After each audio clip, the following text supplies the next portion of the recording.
Hey everybody, welcome to week 7. This week we are going to take a look at boys in the early childhood classroom. There's this age-old adage that boys will be boys and girls will be girls. Think about that statement for a second. Did it ever occur to you that the only reason this statement may be true is because of the societal stereotypes that we adults place on gender roles for boys and girls? For the most part, boys and girls really don't necessarily fit those gender stereotypes. Are there differences between the ways boys and girls learn and develop? Sure, but those are just as diverse child to child, regardless of gender. When thinking of the reasons why boys and girls really are off task in the classroom, we must first look at the structure of our classroom environment. Remember back to the development of the daily schedule you created back in week 2? I asked you to work on creating a schedule that had a balance of active and restful periods.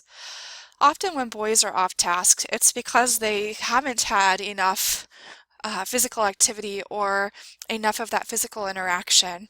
And really it's because maybe they aren't interested in the classroom activities. And the same can be true for girls. We need to ask ourselves why this is. Boys enjoy hands-on, sensory-related experimentation. When you're thinking of the behaviors you see in your classroom, regardless of gender, you may want to ask yourself if your activities are interesting and why children aren't engaged. On the screen, you'll see some ideas to make the environment encouraging and to be supportive of both boys and girls' development.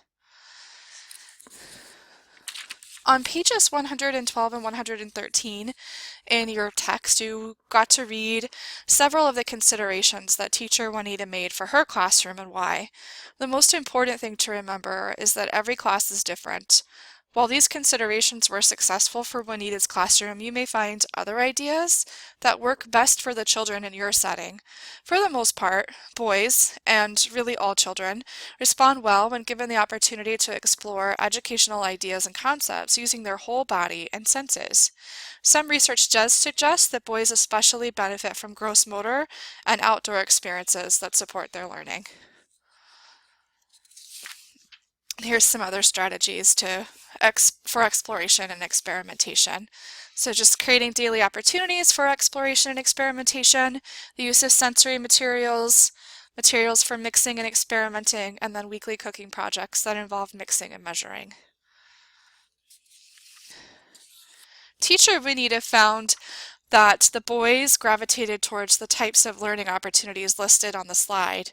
She also found that these activities had significant benefits for girls. In traditional schooling, sometimes block building, woodworking, and manipulative toys were reserved for boys, while girls gravitated towards activities like art and writing. Boys and girls gravitate towards certain activities sometimes because of societal expectations, and sometimes because of the way their brains are wired. Having all activities equally encouraged for boys and girls really is empowering for all. So planning an encouraging environment for boys helps to empower girls in the classroom to be more active and independent, and encouraging classroom promotes engagement and reduces boredom and mistaken behavior.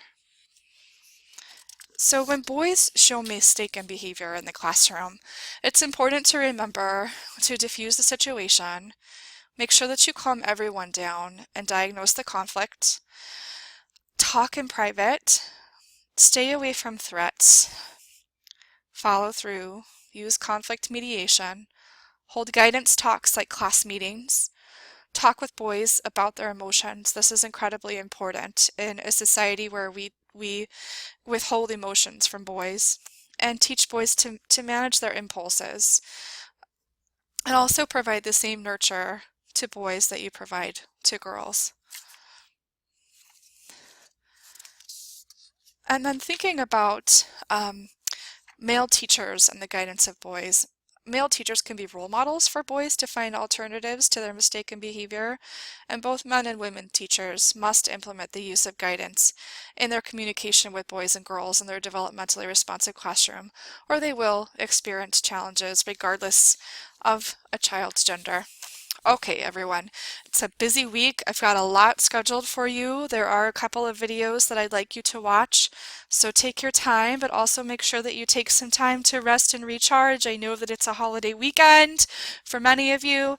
Um, there's not an assignment due at the end of this week like there have been in previous weeks. So there's no assignment description this week. Now is a good week to get caught up on things that you may be behind on.